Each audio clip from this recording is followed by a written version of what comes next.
My mom just passed away, and now my boyfriend is refusing to go to her funeral or let our daughter come because he can't get over their past beef. Like the title says, I, 26F, just lost my mom a couple of days ago from ovarian cancer.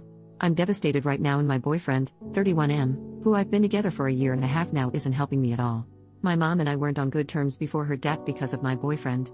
John and my mom never got along because he's a deep-set atheist and my mom is very religious. Major issues popped up once I got pregnant and had my daughter. My mom pressed for me to have my baby baptized into the church, which I wanted to do, but John was dead set against it. He convinced me that baptizing her and indoctrinating her was a bad choice and that we should leave it to her to choose when she was old enough.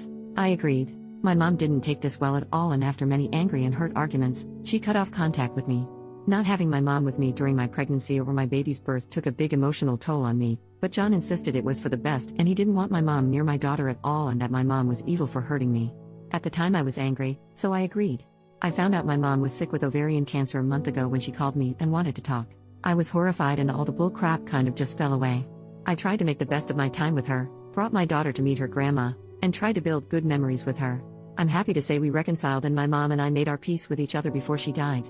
I don't want to trash my boyfriend, but John has been a pain in the butt ever since I found out my mom was sick. He said she deserved it but quickly backed down when he saw how angry that made me. He refused to go with me to visit or help care for my mom. He didn't even really want to listen to me talk about how happy I was to reconnect with my mom. All he did was remind me that my mom hurt me and I should have no contact with her and she didn't deserve for me to speak to her. I told him that my mom isn't perfect, but my mom also raised me by herself and that she was my rock for many years and he should respect that. He said nothing outside telling me there was no value in talking to her. Now we're planning the funeral. I asked John to go with me, and he refused instantly. He said he hated my mom, that she was a cunt to our family, and that he wasn't going to church ever and it was rude and insensitive of me to ask. When I said I was taking my daughter, he had the nerve to actually tell me that I was not under any circumstances taking her. I have been through an emotional roller coaster this past week. I lost my mom after we finally made up. My boyfriend has been stupidly unsupportive, and now he's refusing to let me take my child to her grandmother's funeral and refusing to come to at least support me. My daughter is the one thing that brings me comfort and I want her with me. Is that so unreasonable? It seems like the more I push the more he digs his heels in and I just can't take it anymore. I don't know what to do. His attitude towards this entire thing is breaking my heart on top of my mom's death. Relevant comments. Commenter number 1. How does he plan on stopping you from taking her to the service? OP, he can't. I've decided that I'm taking her unless he tries to physically stop me, and even then, good luck. Commenter number 2. Your boyfriend is being completely irrational. He has no say in whether you go to the funeral, or whether you bring your daughter. He's making your loss about him.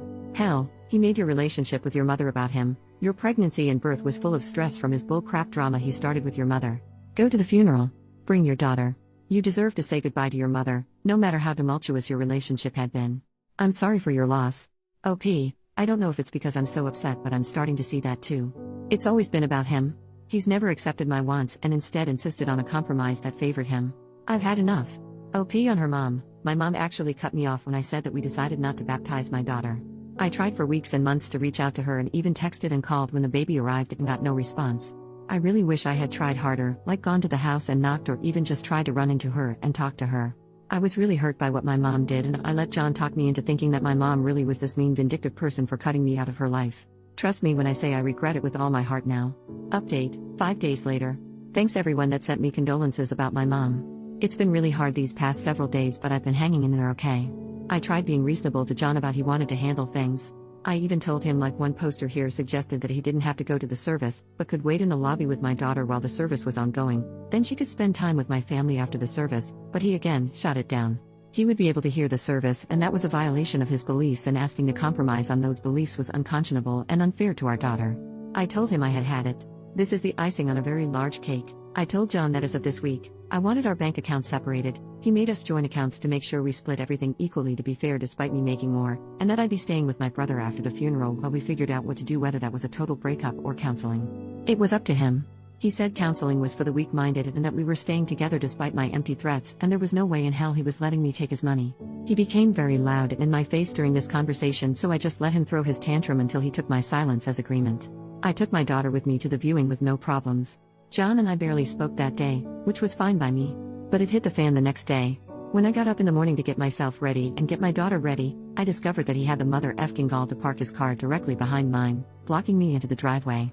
I had no way to get to the funeral in my own car. John always drives to work, but for reasons I can only image were to get back at me, decided to take the metro, and took the baby carriage and bottles, and my pump with him. My brother and I have our differences, granted, in fact we haven't talked much since my mom and I were estranged. We started talking again after she was sick, but he'll forever be a saint to me for what he did.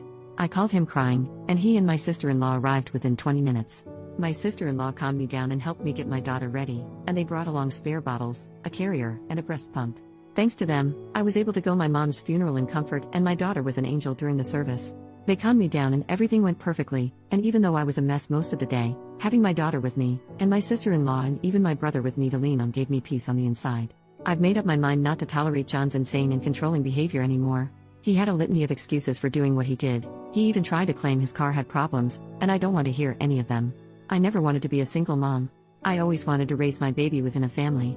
But I've decided that going alone is so much better than doing it with this man, who thought nothing of trying to kick me while I was down. My brother's arranged for me to talk to a friend of his that specializes in family law this week, and we're taking it from there. I still feel so guilty for what happened with my mom. I miss her so much. I hope from here on out I can make her proud of me, despite my mistakes. Relevant comments. Commenter number 1. I'm so sorry you are going through this right now, and I'm so glad you have the support of a family behind you. Your daughter is far better off without someone like this as a role model for what she should look for in life, and I'm glad you're getting out of this situation. I would call the bank and see what you can do about the joint account before he tries something like cleaning it out and putting it somewhere else as well. OP, I still have my personal account, so I called the bank and set up a meeting for tomorrow. I'm documenting that I've told John not to touch any of the money in the account until everything is worked out. I agree. He's so toxic. John has good points and I do love him, but I can't forgive the way he went out of his way to spite me during this whole thing. That's not love at all. And to another commenter, I'm definitely withdrawing the amount of my last check from the account first thing tomorrow. Commenter number 2, I just read your first post in this post. First off, I'm sorry for the loss of your mother. Secondly, I'm glad you are rid of that man. He's as toxic as they come.